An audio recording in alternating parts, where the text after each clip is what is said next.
And welcome, folks, to another edition of the Michigan Football Breakdown focused on the defense with Vance Bedford. And Vance, he's been looking for the defense to show up and show out, to look like they are on that train. They are on that train that can steamroll over teams the way that they steamrolled over Alabama in the bowl game. Vance said, don't compare them to last year. This is a new team. Let's see what they develop into. But Vance, I think we just got a good glimpse of what they're capable of. How are you this afternoon, my brother? I'm doing fantastic. We're getting some rain here in Colorado, which we desperately needed. High of 55 today. Okay. So it's a little bit chilly outside. So I'm sitting inside to the outside this day. But otherwise than that, I'm doing great. Anytime we get a win that way, how they won that ball game, I mean, you have to be excited. You really do. And just moving forward, I think we had 7 sacks in this ball game. When we got them into third down, their offensive lineman couldn't block out 4 pass rushes. They really couldn't. And then, of course, we pressured at times too. So Wink did a great job of mixing things up, and that led to a pretty good win for us on the road. Yeah, on the road against a team who, I mean, that old boy Matt Rule talk all kind of stuff. First, he was talking about the sign stealer. I mentioned this last week. He's talking about the sign stealer a few years ago or last year. They would have won if it wasn't for the sign stealer. All right, Matt. Now he was, as I mentioned to you last week. Oh yeah, they disrespecting us. You know, coach don't even think he need to be here to play us. Think about that. Now, this is what he was saying. I thought he was just saying it to his team, and I was giving y'all some inside stuff from the team. But no, he put it on the jumbotron at the game, Vance. And they disrespecting us. Their coach doesn't even think he needs to be here to beat us, and we gonna show him. Well, Vance, I guess Sharon didn't need to be there after all, huh? I guess not. The plan was in place, and all you should do is follow the plan. I mean, it's but you know what? When I look at that, you look at the first 2 drives. First drive, they go right down the field. On 4th down and 2, why are you not kicking a field goal? Yeah. Good points. Or, Sam, why not in that drive, we had problems fitting the counter. Why not run a counter? He didn't do that. He just, we're going to maul you guys, and they got mauled. I mean, some of the things he did was really surprising. And because as the game went on, Sam, we talked about this last week now. We didn't fit the power counter very well in this ball game either. I mean, you think about it. I mean, the run fits from the defensive ends to the linebackers on the counter didn't show up. We can get them in a passing situation on 3rd down. They couldn't protect. Our D-line showed up in that particular situation. Did it feel like it got better, at least at times? Because it felt like I saw Jimmy Roller fit it better on number 30, fit it better on one of those fits. That's more like it. They wound up stopping the play. But you know what, Sam? It starts with, and I've asked this question in the last really 2 weeks. What are you asking the defensive ends to do? Mm-hmm. So from my observation and watching the entire game, we're not asking those guys to spill the football because no one ever did. We're asking those guys to constrict it from outside in. And the players hitting us inside, like the first time we ran the counter, Barham, like he did the previous week, he ran through the back. He didn't constrict it. That ball hit us for about a 10-yard gain. And both of the linebackers, their fits, I had no idea what they were doing. I mean, so I'm seeing some issues down the line that other teams going to be looking at. Let's run gap scheme play and say, hey, how they fit this. See if they made an adjustment or a correction or what they're doing. But right now, if you ask me, we're asking our defensive ends not to spill it, but to constrict it tight, and now the backers got to play off of that. So when you go back to 3 years ago, and I was talking about what are we asking the backers to do? Are they going to spill and the backside backer run over the top, or is he going to turn it back and the backside backer play inside out? I don't know right now, Sam. Mm-hmm. After 4 ball games, I still do not have an idea what we're asking those guys to do. But like I say, on 3rd down and drop back pass, that was our day. 3rd down was our day. I'm sorry. I mean, I thought those offensive tackles were going to be better. Man, come on now. They must have got them guys out of the portal from Podunk University because that's how they look like. Man, we ran around those guys like cones out there. You get a cone, you're supposed to stop and go slow. Man, we say, forget that. Man, we running that horse. Hey, we like a horse going through those cones. Sam, we were rolling, baby. We were rolling. So we were good to go. So if we could get you to drop back on 3rd down and know you passed the football, we're going to be pretty doggone good, Sam. Yeah, man. And it seemed like it didn't matter who it was rushing. Everybody was getting a chance to eat. And that's kind of where I want to start. You know, if this defense is going to be a really, really good defense. I think the defensive line is gonna. The stats might not show it, but they're gonna have to play like that on a week in, week out basis, even if it doesn't wind up in 7 sacks. The way they played, the physicality with which they played, how they were able to, get off blocks or, blow up blocks at times. And it wasn't just one, it wasn't just Jay Sean. It was across the board. I saw Trey Pearson in the middle making plays, and TJ Guy came off the bench, and you felt him. He didn't stay there and mope because Jay Sean's in the starting lineup, and Derrick Moore got in there and got in on the sack action. It was everybody on the defensive line getting involved, man. It was. That's a good thing to see. And when you bring guys off the bench who at any other program in the country would probably be a starter, we have depth. We have a good 3-man rotation at defensive end. We have a 2-deep rotation as a linebacker, so you have depth. And the thing about it, situational football, for the most part, we showed up. We showed up on 4th down and 2. We showed up on 3rd down. Sometimes on 1st and 2nd down wasn't great, but in situational football, I thought the defensive staff did a great job and the players did a great job also executing, and that was key. Yeah, and he's right. Nebraska was a tough team, and the first 2 drives, one is no points, the other is a missed field goal. The game could have easily been 7-0, 10-0, but the defense made key stops in key situations, and that's where the game has to be played. And I think the 3rd series, we get an interception. We play in cover 6. My man Hill broke, and then he has hands like me, hands of stone like Roberto Duran, and another guy is in position to make a play. So Thrill Hill, man, he got to work on his hand. He need to put some lotion, get them hands unchapped to get that skin, so it's not leathery. You know what I'm talking about, Sam? It need to be soft. Yeah, he said, Coach, I play defense for a reason, Coach. He showed that too. Hands of stone popped up. But you know what, Sam? The guy that showed to me a lot of ability is Sanders, number 27. I think that's his name, right? Sanders. Yeah. He has the potential, Sam. I'm saying this. He has potential to be an excellent player. His movement, change of direction, I think is excellent. Now, I want to see him get stronger in the next year in the weight room to be a better tackler. But his skill set playing pass defense, Sam, he showed some things in his ball game now. I was really impressed with some of the things I saw out of him.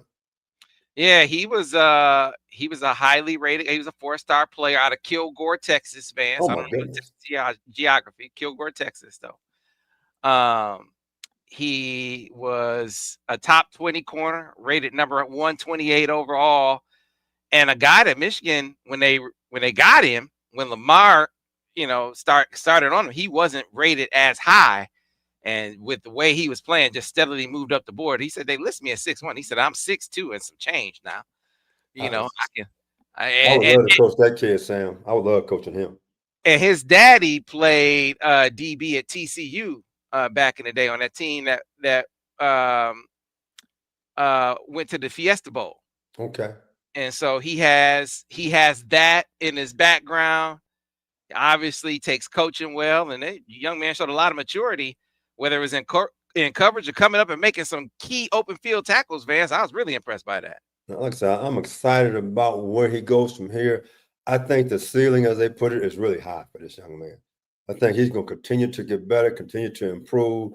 And the more plays he makes, the more confidence he's going to gain. And I think that they stole one with that kid. I really do. I really do. And they needed him with all the injuries they've had at corner.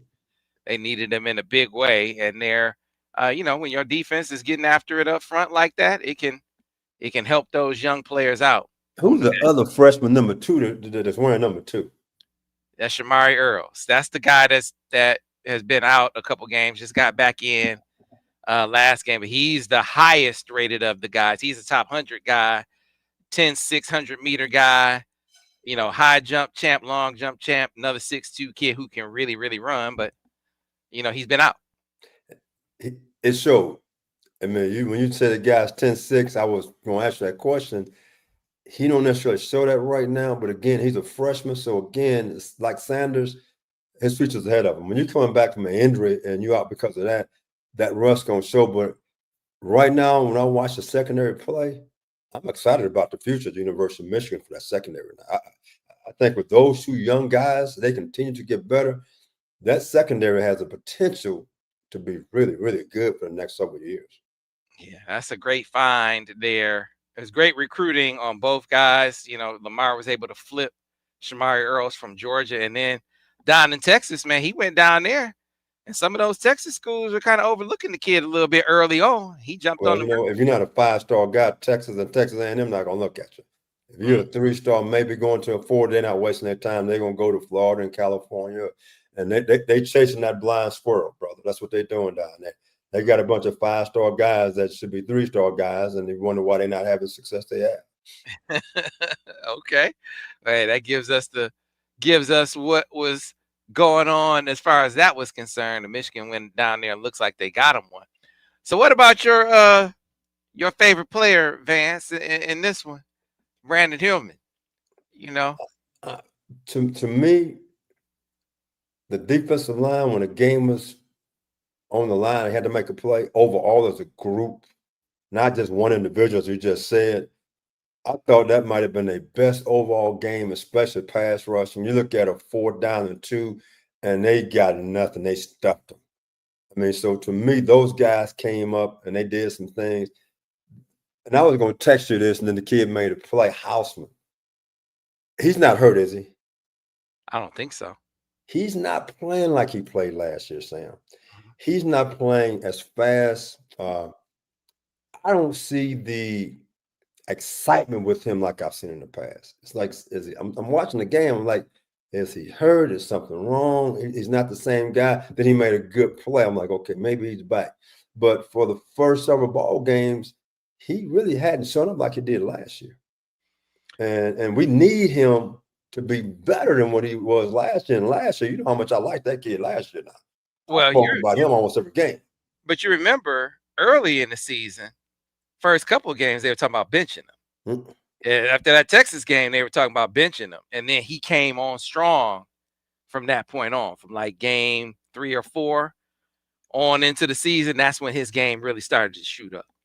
Well, right now, we need this game to really start shooting up because it's not where it needs to be. I mean, I just something just missing. Like he just kind of jogs around sometimes, and he's like he's out there floating. Mm-hmm. And every once in a while, he flashes like he did after last year. I don't see that same intensity coming from him. Maybe I'm misreading something, or maybe he had the ability to get involved in the play. I just haven't seen him. Barham, he shows up. I mean, that dude just shows up. I mean, he plays like his hair's on fire or something. He's flying around. If it's moving, he's trying to hit it. And sometimes he's trying to do too much. He gets himself in trouble. I mean, but for the most part, I mean, he is head and shoulders the best player on the defense right now. So I was asking about your favorite player because people have asked, hey, Vance, how would you have handled the personal foul? Yeah, how would you have handled that? Oh man, I might have lost the little hair I do have on my head. I mean, I might have met him at the 50-yard line to be swinging. I mean, come on, man. Hey, I'm all for it. You know how I'm saying. I'm an excitable, jump around guy, turning somersaults, landing on my back, all that good stuff. But you know what? Don't hurt my football team because he wasn't even involved in the play. Right. And we got him stopped. Dude, what are you doing? I mean, no, Sam, I can't put up with that. That's not old school Michigan. That's not the Michigan way. Celebrate with your team. We don't need that. We don't need you saying, look at me and we did that. No, celebrate with your team. Go on your sideline and act a clown. I'm good with that part. But what he did, that's a play that cost you in the game. Yeah, it did. I mean, you know what he doing for me all week long? He doing some extra running for that. I want to make sure he understands that, hey, that's not acceptable. And just saying it's not acceptable, you finna pay a price for this. Mm-hmm. You're going to pay a price for this during the week. This will never happen again. You one of our better players than Sam. You know, I like him because he's been playing pretty doggone good. Mm-hmm. And to do something like that, that's disappointing. That's disappointing. Yeah, they scored on that drive because it got extended. And we got to stop. Now we got old Mo on our side. You gave it back to them.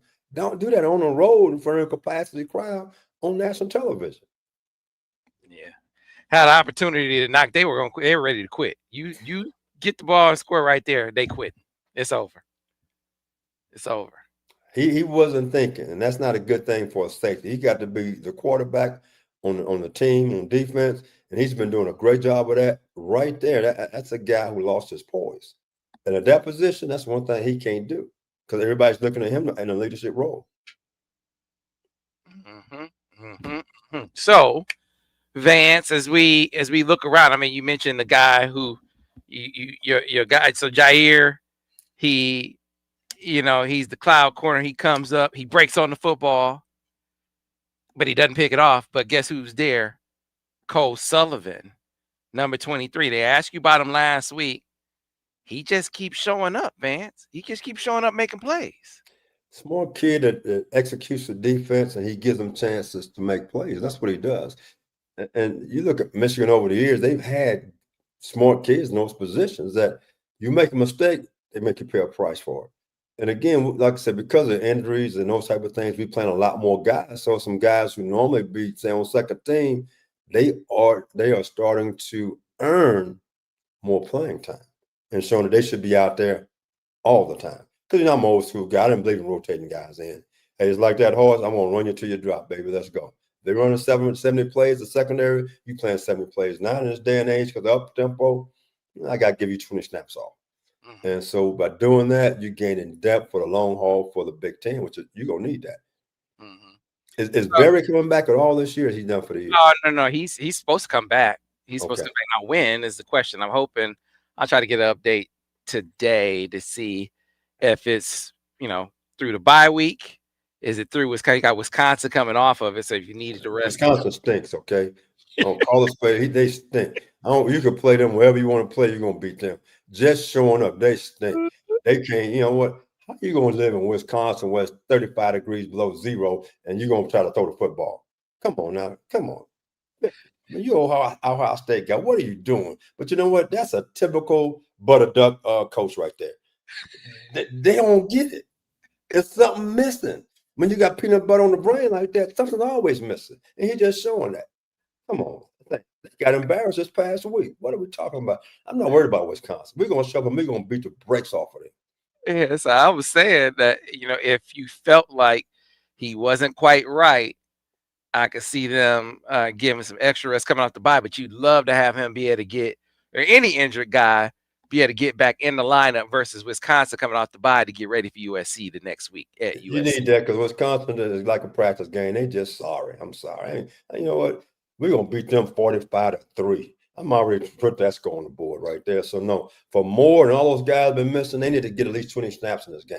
Our offense is going to go up and down the field against Wisconsin. We just scored 45 points just by showing up. Our quarterback's getting better. He has a lot to learn right now, but he's showing some great points that I like. He's using his legs. I mean, I love his arm. I mean, I really do. And I hate to put it this way, but my favorite receiver is number one. The rest of the guys are suspect. That number one, if you go back to when I was coaching in Michigan and before that, all the best players were number one, Sam. Mm-hmm.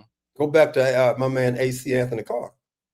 I mean, you look at David Terrell, you look at all those guys. I mean, he's looking like those guys. I mean, he's a baller now.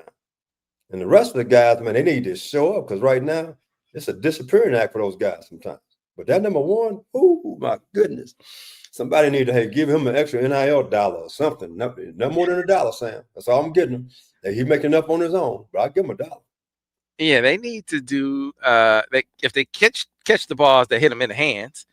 That's a start. That's number one. So don't drop balls. And then number two, I think you got some younger players that hopefully they can start working more into the lineup because they bring some explosive ability. Andrew Marsh, the young kid from Texas, top 100 receiver from Texas, trying to get him more in the lineup. And then, Ronnie Bell's little brother had the injury in the offseason, working his way back in the lineup. I still think that young man has something more that he can give to the receiver position. But I got a question for you, Sam. Is there any way possible we can stop throwing those wide receiver screens and getting tackled for losses of 5 and 6 yards? Can we let's run a fake screen and go? And I mean, every ball game, Oklahoma this past week, they're getting tackled for 5 yards. Now it's 2nd down and 15. Can we get away from some of that? Because when you run those kind of plays, man, the guy got to make at least one guy miss. Yeah, we can't make nobody miss. So you know what? Just because in your playbook and it works someplace else, can we kind of put that on the back burner, Sam? Can you let them know? So Hey, Coach Moore, Coach Sharon Moore, can we leave that? That's what your Christmas time to run that play again. I feel like I got my quota with how hard I went to paint all day. They need to be running the quarterback. I was going harder, so hard to paint on that. I might have used up all my capital, but no. Here's the thing. I think two things. Who are you throwing that to? Oh, thank you. Who are you throwing that to that can make those kind of plays routinely? And number two, can you make teams play? Can you make them pay for overcommitting? They should have had a touchdown off of that action, Vance. But my young fella, he just didn't get it to the open receiver in the end zone. So not my young fella, but receiver it was set up right. And they got the aggression, the aggressive look they wanted, and just the receiver didn't get the pass there. So well, we got a long way to go. We got time. Offense is getting better. Defense is getting better. I mean, so we're gonna be clicking at the right time when we play USC. And I know I'm hard on Wisconsin. I am, because I think they're a bad football team. We got a Buckeye in the chat. I need the Buckeye. Oh, you talking peanut butter? Hey, I need the Buckeye to send me my championship cup. You know that because Michigan got a piece of that national championship. You know that, right? Every time you get the championship, you got to see that L, that ass whipping you took at home last year. You got to see that, right? So I feel like because Michigan had a hand in that championship, a piece of that championship, you should send us our championship wares because you wouldn't have it without us. You can't look at that championship accomplishment without seeing that ass whooping at home with a walk-on quarterback getting bum rushed on your home field. You cannot see championship without seeing Michigan. So where's my championship stuff? Well, but Sam, did you get a picture when we planted the flag at the 50-yard line? Yeah, I'm just saying. Hey, you got a championship picture, right? Of Michigan flag planted at the 50-yard line. Boy, I love it. They can't defend their own backyard, Sam. And we gracious enough to let you in here because we all celebrating the championship last year. We celebrating the Ohio State can't beat Michigan national championship. We are all happy about that. That's a great accomplishment. With two losses and can't beat your rival and get your ass kicked on your home field. That kind of title. I love it. That means that Michigan gets a piece of that title too. I just want, I got all these championships. I got a Michigan national championship ball that shows Michigan beating out of Ohio State. I need Ohio State championship ball that's showing Michigan beating out of Ohio State. I need to complete the collection, Kill, so help me out. Come on. Help a brother out. Where you at? Don't get quiet. Just say it. Anyway, let's get back on track, fans. That'll work. Buckeyes can't avoid us. They can't avoid us. Think about us. Michigan played Nebraska and a Buckeye here in the chat. I've never been to a Buckeye chat. Sam, that's because they're afraid. They know what's coming. They know that spanking coming again. Hey, was there a bad mama jammer spanking at what? Spanking at what? A bad mama jammer.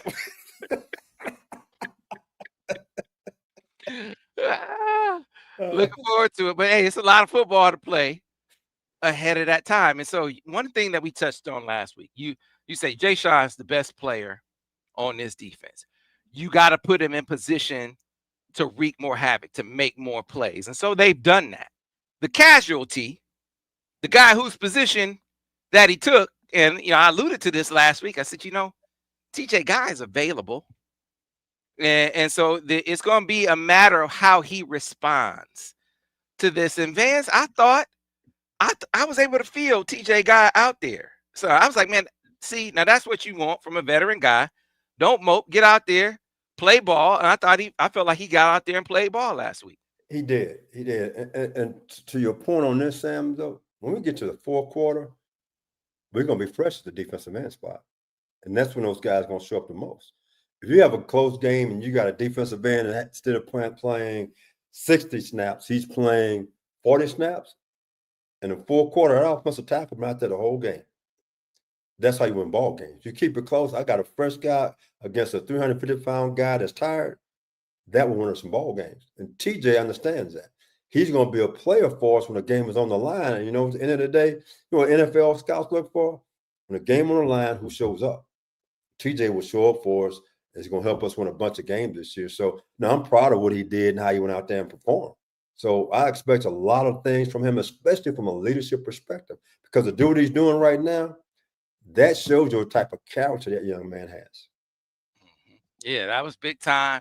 And then you see the playmaking across the board. Again, you felt Trey Pierce on the interior making plays. Rayshawn Benny. Benny made some plays. You said he needed to show up, Vance. He showed up. He showed up. He did some good things. I think it's still, Sam, it's not on third down, it's first and second down. They got chunk yardage on sometimes those situations, especially when they went some type of play action pass. And we need to clean up our coverage underneath. I think it might have been a fourth or fifth series. We came off the edge on a blitz and was a missed sack.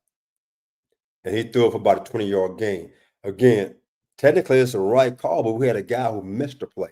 If he makes that play, it's going to be a sack, about a 10-yard sack. Now, again, they scored on that particular drive. They don't score. So when we're in a position to make plays, we got to finish those things. The last 3 years, really the last 4 years, we made those plays. We didn't miss many of those plays. So you got some new guys trying to figure out how to finish things. We do that, we're going to be okay. We're getting better. We're getting guys in the right position to make plays. We're going to be just fine. All right, so I'm gonna put the Buckeye in timeout because he in here talking nonsense, talking like y'all haven't won any titles since the 1890s. Just conveniently omitting the ass whoopings. I gotta block them out. I'm tired of a foot getting broke off in my behind. It's a footprint the size of Michigan in my ass, and I want to forget about it. That's what. They live in what, Columbus?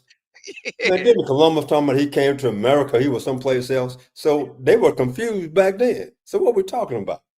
And they still confused. So don't waste your time with them butter ducks, man. We all right. Yeah. All right, so anyway, now you can commence. I put him in timeout. All right. So you had definitely, I thought TJ Guy, Rayshawn Benny step up in a big way. We saw Rod Moore step back on the field. So people want to know, what did you think of Rod Moore's presence in the plays that you saw him on the field? They put him in there. He got some rust off, and he got a long way to go. When you have a guy that's coming back from a serious knee injury, he's been out for over a year and a half. I mean, it's going to be rusty. The more he plays, the more confidence he's going to gain in that leg, and his play is going to get back pretty close to what it once was. Against Wisconsin, he should be playing a lot more. And that brings some stability to the whole defensive unit because of who he is, because they look up to him, for his leadership. So I'm looking down the line against Wisconsin. He should play a lot more, and I think it's going to help our defense out quite a bit. Yeah, man. It's and now you got an opportunity to heal some things up, heal some players up, hopefully.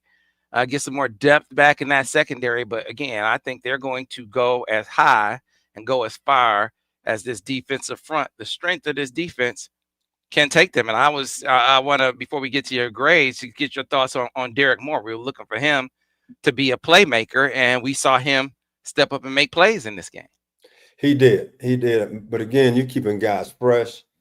If you go back to the Oklahoma game, before they moved Barham back, you had Moore and you had Guy both made plays in that ball game. I mean, we go back to last year, the same thing. You could talk about the Alabama game, what those guys did.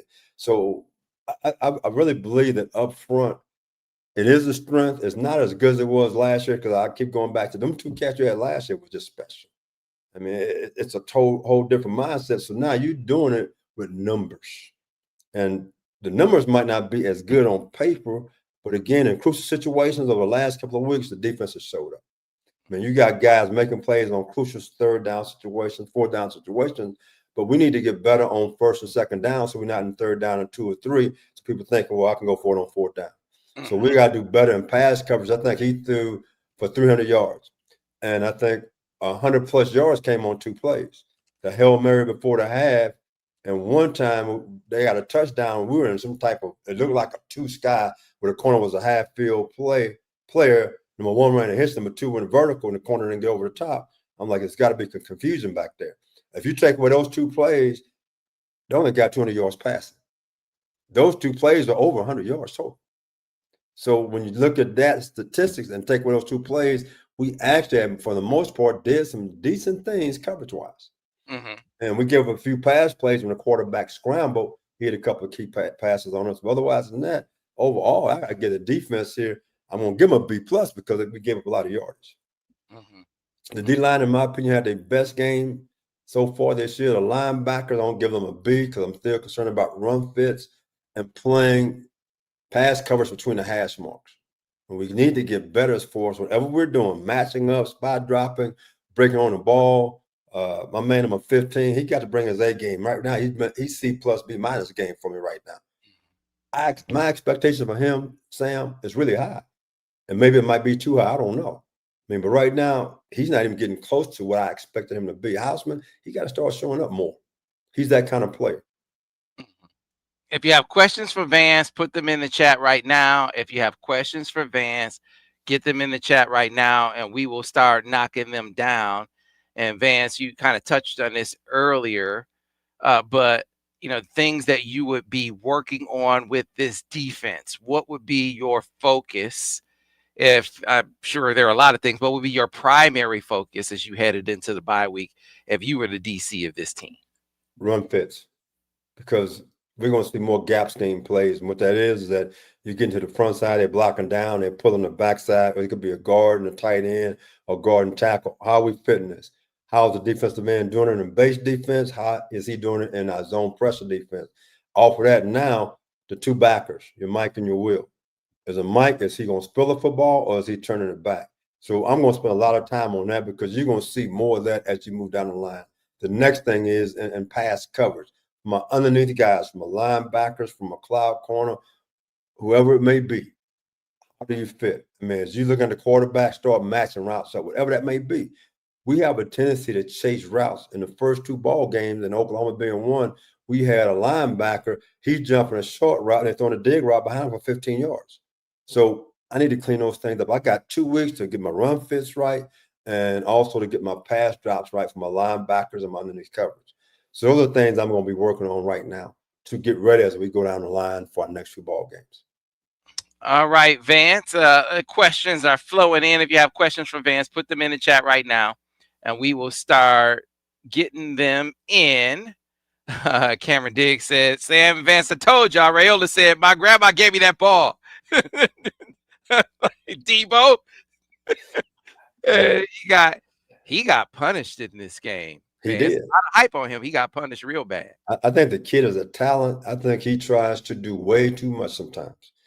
And everybody want to compare him to Mahomes. He's trying to tell people, I am not Mahomes. I'm an old man, but yet he plays like Mahomes. I mean, he's trying to throw a ball underhanded and things of that nature. I mean, somebody needs to reel him back in. Hey, play within the scheme of defense. Every once in a while, you got to scramble because the offensive line needs to improve.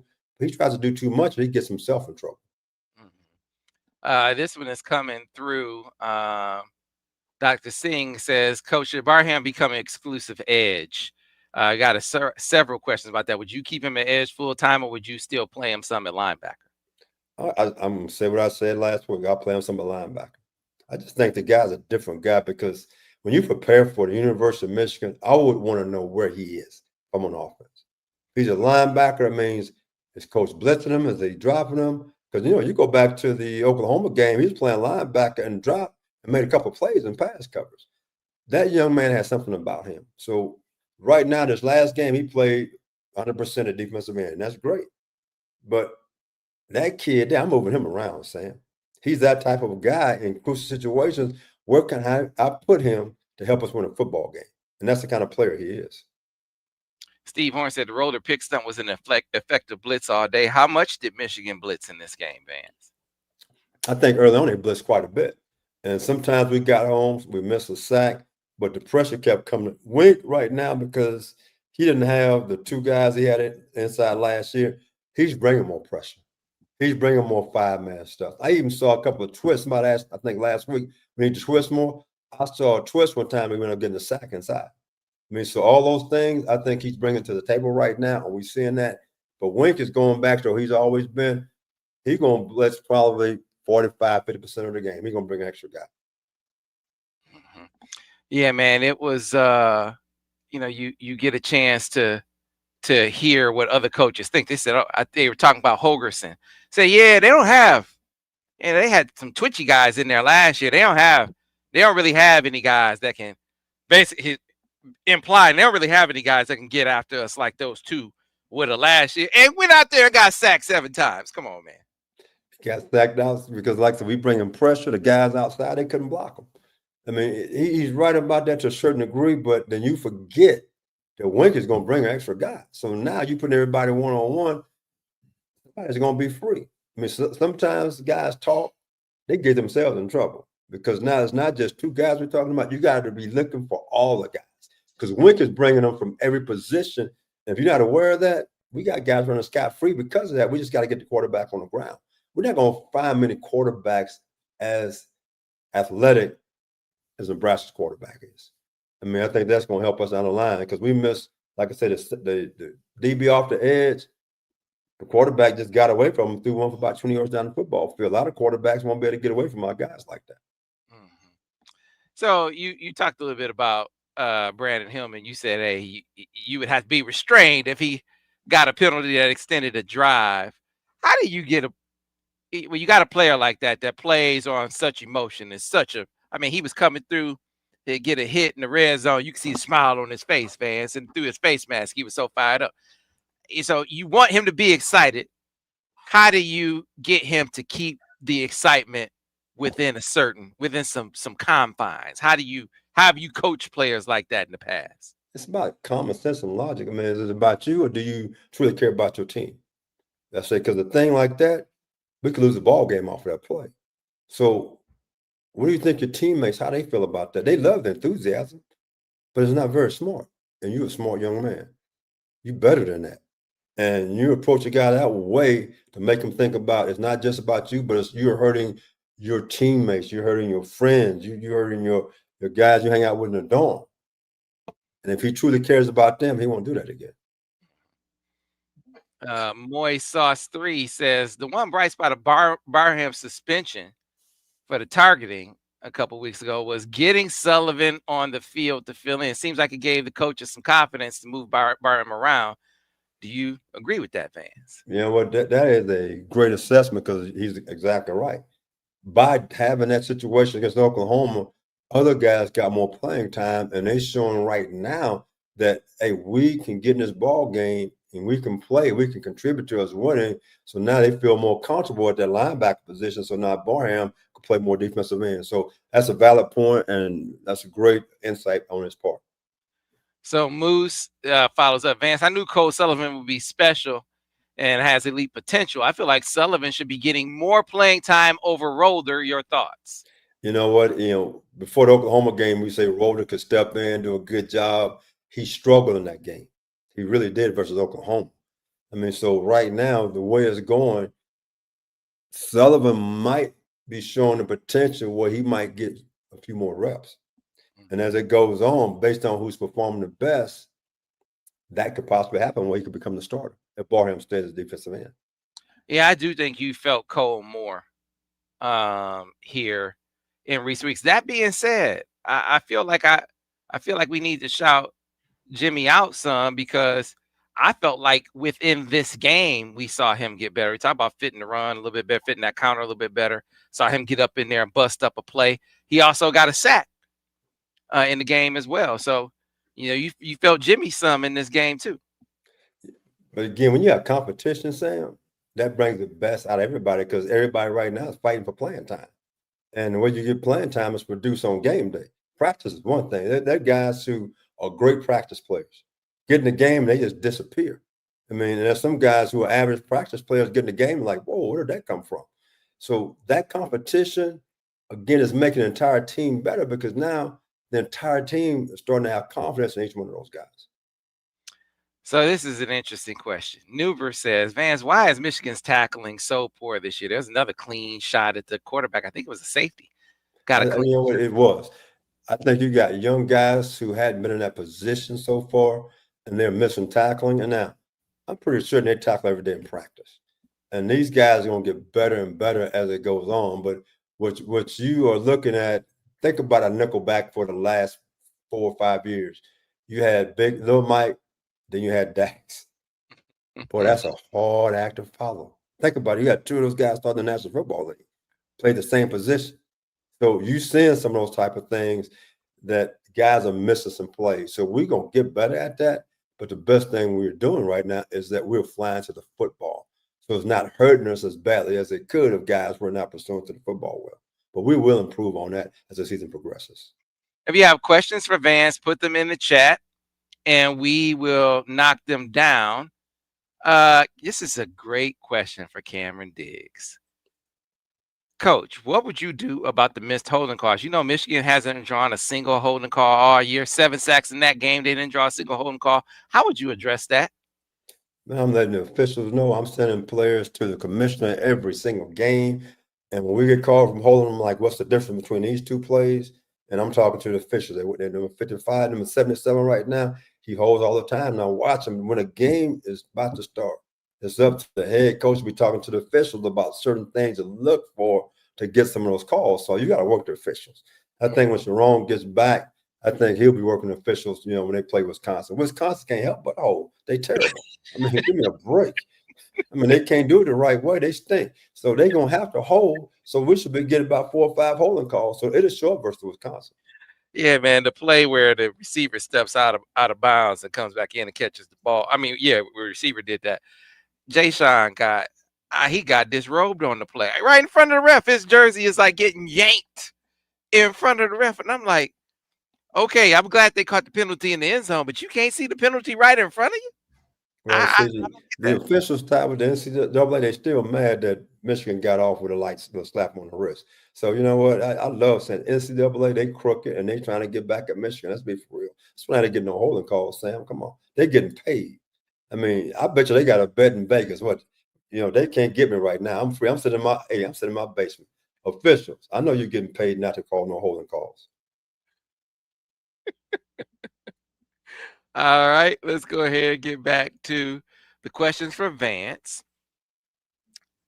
Munir says, Vance, what do you think the issues are with third down? Same thing early last season. Anything specifically you can point to? You know what? Nebraska game, we had some good plays. I mean, we had a good third down situation. I think, again, is that first and second down. We are giving up sometimes too much yardage on first, second down. So now it's third down and 3. That's not a good situation for us defensively. So when you're in third down and 1 to 3 half the time, conversion-wise, they're going to have a lot of success. So, again, we need to win on first and second down. When we do, I'm thinking third down, Nebraska on third and long, but they had some problems, Sam. It was third down and 2, third down and 3. Advantage goes to them. So long-term wise, we just fine. I mean, right now we're sitting where we need to be sitting right now. Okay, let's go back to the questions. This is a good one from Weebing Co. What do you do differently right before halftime? We saw TJ Guy covering an end zone. Was that supposed to happen? I have no idea what they were doing. I don't know why he was back there. I mean, in the past, in those situations, if we had a receiver that was a great high point ball guy, we put him back there. Or we had a DB who might have been on second team that was a high point ball guy, we put him out there. Never had a defensive end back there. So I don't know why he was back there. Then let's even go further. The ball was on the hash, Sam. How in the world you allow them to do a dash, which is a sprint out pass to the field? How can that defensive end get reached for the quarterback and get out there and start saying 1,001, 1,002, 1,003, 1,004? That was just as bad as a jump ball. The next thing is, this is after the fact. All those commentators said, well, they should have called a timeout with 24 seconds because if they'd have done that, they wouldn't have gone for it. I mean, everybody have after the fact answers. They weren't saying that prior to that.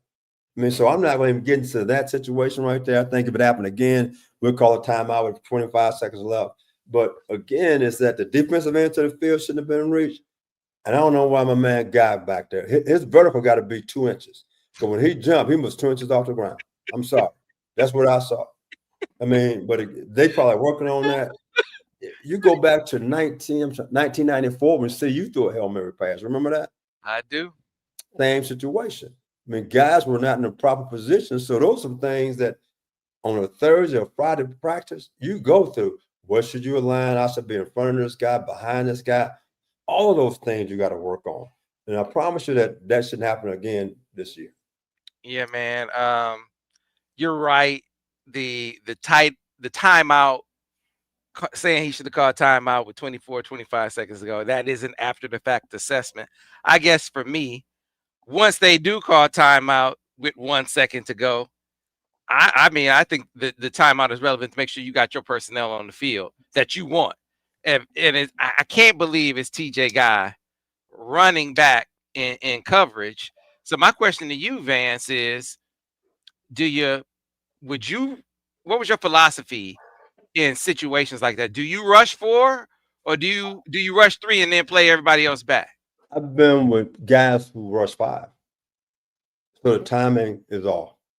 And I've been with guys who rush 3, but they defended the field. The defensive end to the field is really wide to make sure quarterback couldn't get on the edge. And then it's basically I got putting a body on a body. And what we used to do is walk in the end zone and say, now, this guy here, you got to be in front of this guy. So therefore, he has to jump over your back. There's one guy goes behind for all the tips. He never goes for the ball. He goes for the tips. But you got to walk through those situations. If you're rushing 3, we should have a body on everybody. And you get placed based on how they're in the end zone. And I saw a lot of defensive backs behind everything instead of being in front. So now the ball should go through your hands and get through their hands. And so guys were not aligned proper, in my opinion, in that situation. And I don't know what was been asked of them, but again, I'll go back to you let your defensive end to the field get reached. That was the first problem. If you keep them in the pocket, that probably is not going to happen. And then you got TJ Guy back there jumping for a ball. He jumped all of 2 inches. I mean, so you had all kind of issues right there. Yes, you do. Yes, you do. And hopefully that's, an experience that they learn from, and we'll never see that kind of thing again hopefully. So let's go back to the questions. The New Life says, interested in what grade Coach Vance has specifically for Derrick Moore at this point. Is Wink using line schemes where Moore is a decoy to open lanes to the quarterback for others? Is he the picker, so to speak? I mean, what's going on? Well, if you twist them, a lot of times they got them just rushing off the edge. I mean, somebody brought up last week, we're not doing a lot of twisting inside. And this particular ball game, I saw more twists inside that we actually came free. But for the most part, he has a defensive end just rushing up the field one-on-one. Now, if you bring a DB or a linebacker from outside, then Moore or TJ Guy, those guys, then you see them going inside as far as the rush lane. But for the most part, he's been outside rushing. Mm-hmm.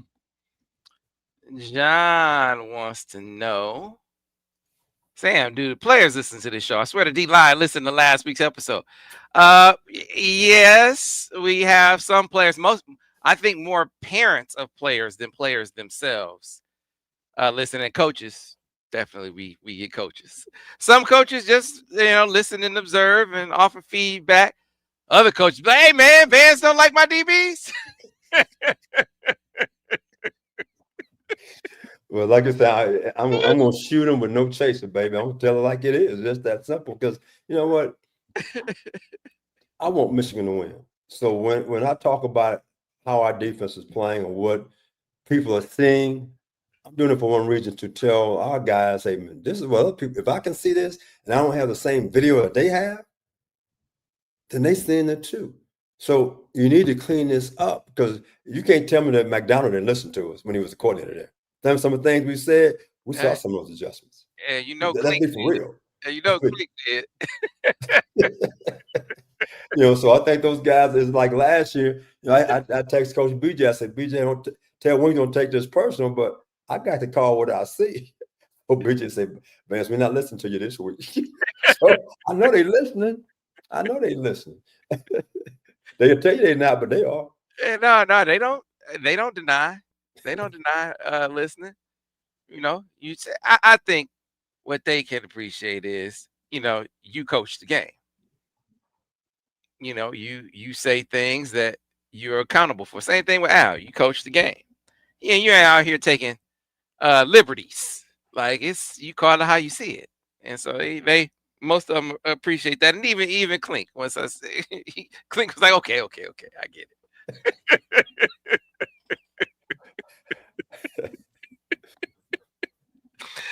That was a funny one. But Clink was like that. That's how I met. I don't know if I ever told you. That's how I met Clink. Clink was they had he was at Illinois at the time, and they had a commitment from this dude Rion Dawson. You guys remember Rion Dawson? When Michigan started recruiting him, man, Vance. I just remember getting a call out the blue, and I picked up the phone, and somebody on the end said, "Hey, man, why you recruiting my player?" And I was like, "Man, who is this?" I was like, "Who is this?" It's like, "Man, it's Steve Clinkscale."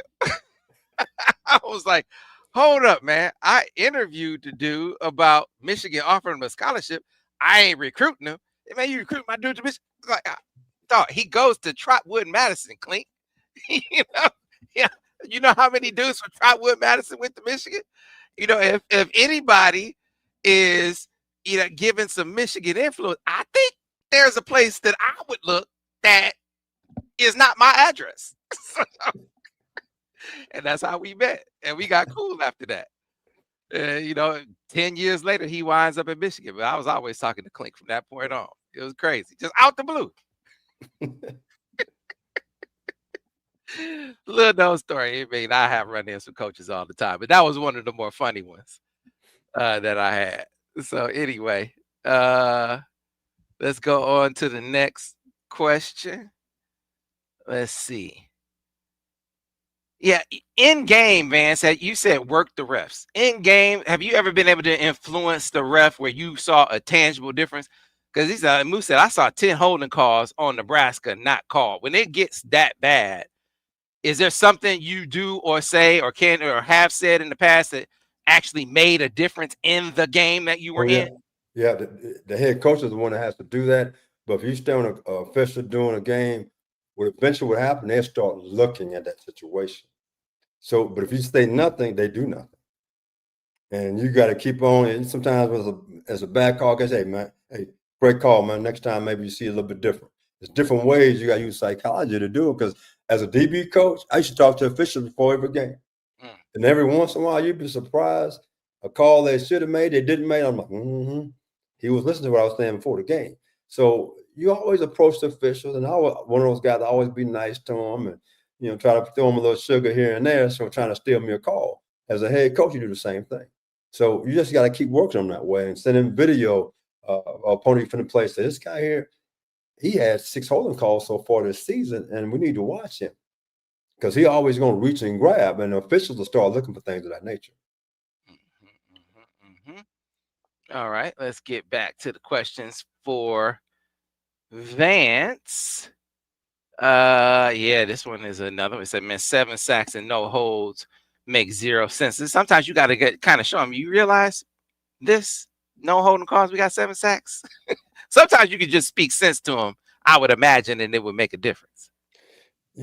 Part of holding too, as we look at it, it's the separation that a D tackle or DN has as far as I'm about to get loose, and you can see that his hands getting extended. But when they can keep you right here, even if you're turning with them, a lot of times the official would not make that call. I mean, so they got to have a tendency to get this guy off me, so now I can see him pulling my jersey, then the flash come off. So it depends on that guy has to give the idea that, look at this guy, he got my shirt. I'm right here, and he got my jersey. So he can call it. You got to make it almost obvious sometimes, but they can keep you close right here. They're not making that call. They're not going to make that call. Yeah, so Vance, we talked about here some of the things that you said you really focus on run fits being a major thing. What about in the secondary? Man, I'm curious when you go back to when you had William Peterson and James Whitley, for instance, because they were they were freshmen on the championship, team, so to speak. So how did you bring them along? How did you progress them? How much did you give them as the season went on? At what point did you start stepping up how much you gave them? I gave them everything from the start because we needed them for depth right now. It wasn't no wait and see. I mean, they were backups that end up as we were in the camp. I mean, it's based on what if Woodson went inside the nickel back, then Whitley and Peterson would rotate in the corner because Dre was out there. Dre Weathers was out there. So, and Dwayne Patman was also rotating in the back end with Marcus Ray and Tommy Hendricks. He was also a true freshman. So all those guys were playing a big role. If Woodson went to corner, then Whitley was our nickel back. So they had the whole bag of tricks. And the biggest thing we tried to do is make it as simple as possible. For example, you say a cornerback, even though we might have 25 different calls, you only got 4 things to do. So therefore, learn these 4 things within a call, you know what to do. If I'm a safety, we got 25 calls, you got 5 things to do. Okay, in this call, you're doing A, in this call, you're doing D, so forth, so forth. We made it that simple for them. So like, of course, we don't have a lot we're doing. We did, but they didn't realize that because how we taught them. I mean, so it's how you teach it to simplify it for them. For example, whether you playing cover 2 or cover 4 or cover 6, one guy's playing a cloud technique. They got some zone blitzes where that corner still, he's a cloud technique. What that means is I'm sitting 5 to 7 yards deep, flat-footed, rerouting the guy. And I don't think it sinks so far. So for a safety, you only got a few techniques. So you're teaching the guys a certain technique, and now if they can understand and each defense outplay this technique, you simplify the game for the guys. So therefore, you got to give them everything. So what happened what were they in on that bus? Could you kind of figure it out? And I think number 2 to remember against Oklahoma, and I say it was a 2 sky, and they hit a pass on us, where to the field corner's a half field guy. And that defense is more of a run defense. You don't want to get caught playing pass defense than that. That's too much for the cover. So I'm not 100% sure it was 2 sky. In other words, the corner was half field to the boundary, to the field rather. They were a cloud corner to the boundary. The boundary safety was down. And so was the field safety. So somehow there was some confusion out there. But the next thing that should have happened is that the number 1 receiver to the field ran a 5-yard hitch. The number 2 guy who caught the touchdown pass, him went vertical. That field corner right now, when that guy ran that 5-yard hitch, he should have been flying to the shoulder of number 1. He hesitated. When he hesitated, he had no chance. But again, I'm not 100% sure what that coverage was, but I wouldn't want to be in that coverage, whatever it was. I think it was a bust. If it wasn't a bust, I'm not calling that defense again because that's a risky defense for a young corner to be a half-field player. Mm-hmm. Yeah, that was ugly. Yeah, I haven't. I'll inquire about exactly what they were in and see if I can get us a definitive answer because clearly it was a bust. I mean, the dude was running by itself. I mean, like I said, the corner, and the only way the corner would have had a chance, as soon as the guy ran that hitch, he should have been flying out there right now. Even before the ball was snapped or when the ball was snapped, he should have been climbing to split the 2 right now if he's a half-field guy. But again, you have a freshman corner out there. And those things can happen because he is a freshman. Yeah. Yep. All right. So you said Nebraska stinks. You get a chance to see SC at all? I have not seen him one snap this season. I hear they're playing a lot better than what they did last year. Yeah, they are. They actually, I mean, my man actually he's running the football. Yeah. Lincoln Riley's running the football. Like, okay. And the line, they're better on the defensive line too. So my question to you, Sam, I think last week we talked about this. Early in the year, the teams that had to travel from East Coast to West Coast, the teams that had to travel most of the time lost. Penn State went out to USC a day early for that particular reason. So how is that playing out this year? I don't know. So because again, you in a 3 to 4 hour flight. That's a long flight. And then the time difference, because there's a 3 hour 3 hour time difference. It's a lot of things that affects the team that has to fly that distance. So hopefully they're doing a study as far as how does that affect each team and their travel. And we are traveling out to USC this year. That's right. After the Wisconsin game, out to USC. And then back home to take on Washington after that. But we get a chance to test your theory. Oregon is coming over to play Penn State. So, no one knows about Penn State. They haven't played anybody either. That's the biggest question about Penn State. What are they? Well, this Penn State year they have 16, 17 starters back. That's what Michigan and Ohio State had the past 2 national championship years. The quarterbacks experience and this and that. So people right now saying we have not seen Penn State play anybody. We don't know what they have. And I don't either.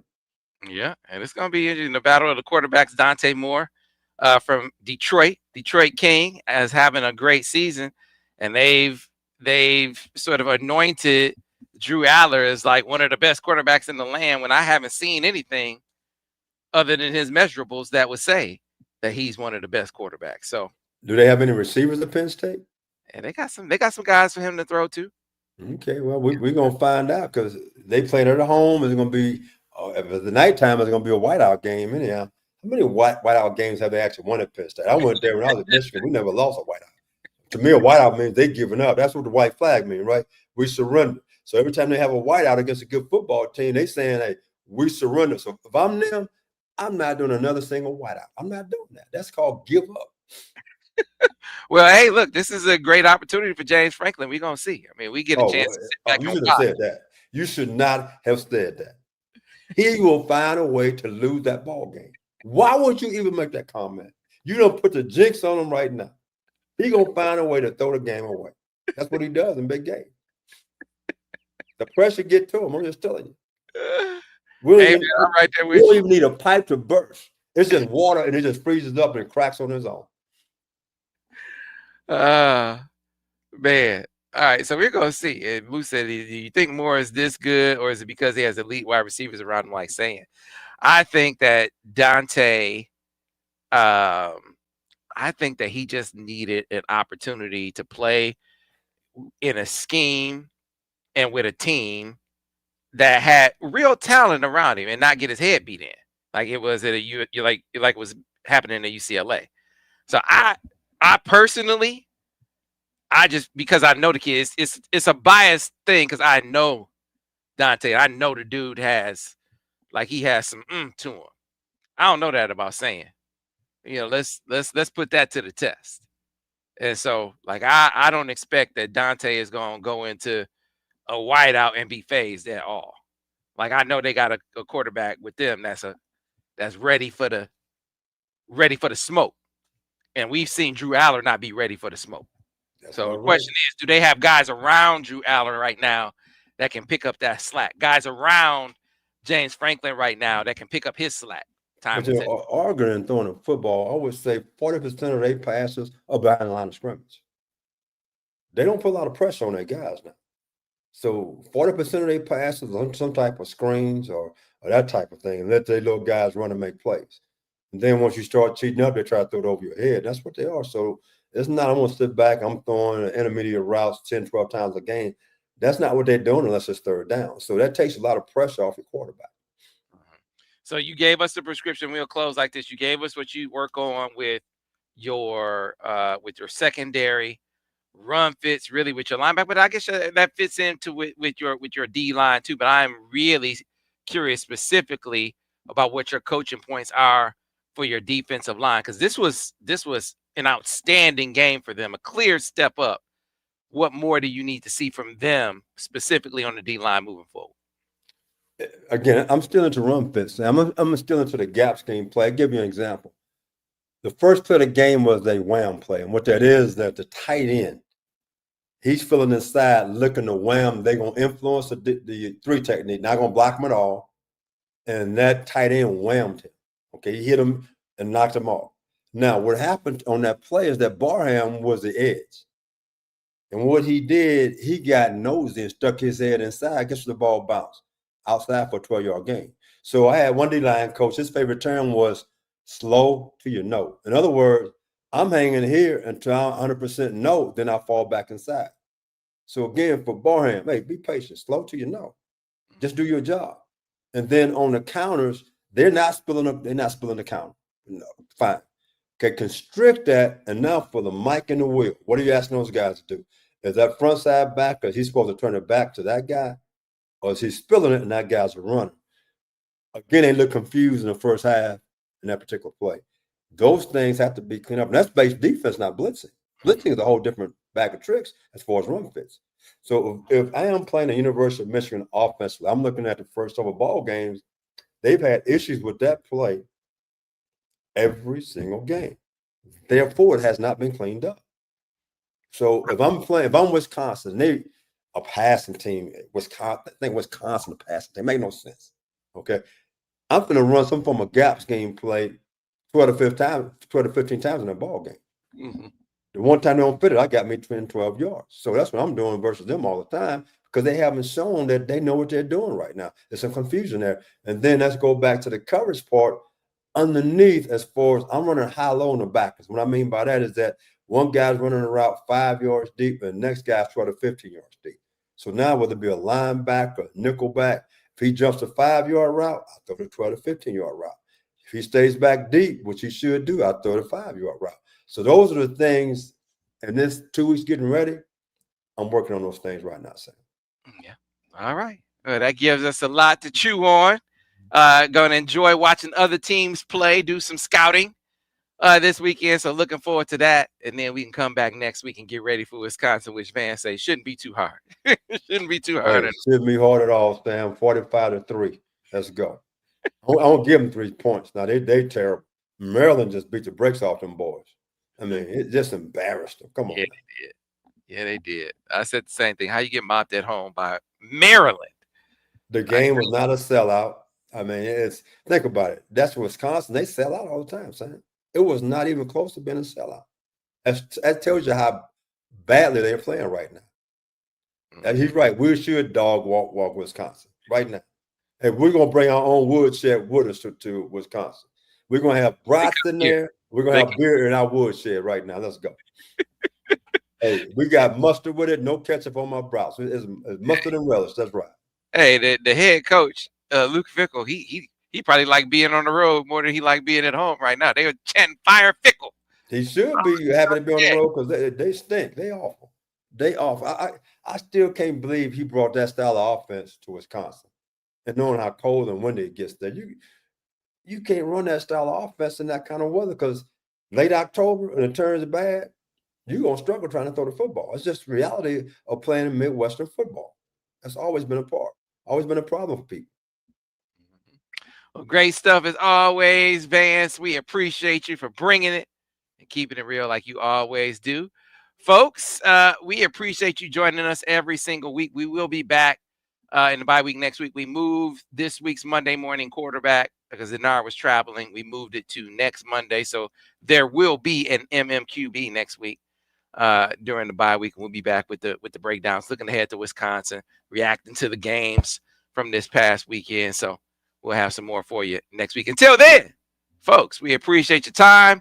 Enjoy this football weekend. Let's see if the Lions can keep it going. Somebody said, "Hey, did you see Aiden get that strip of King Henry?" You see Mason Graham do his thing against the Packers as well. Hey, Michigan showing up, Vance. Hey, they showed up when they were freshmen at Michigan. They're showing up as young players in the National Football League. That is right. That is right. But that's going to do it for us, folks. We'll see you next week from the next edition of the Michigan Football Breakdown, focused on the defense with Vance Bedford. Go Blue.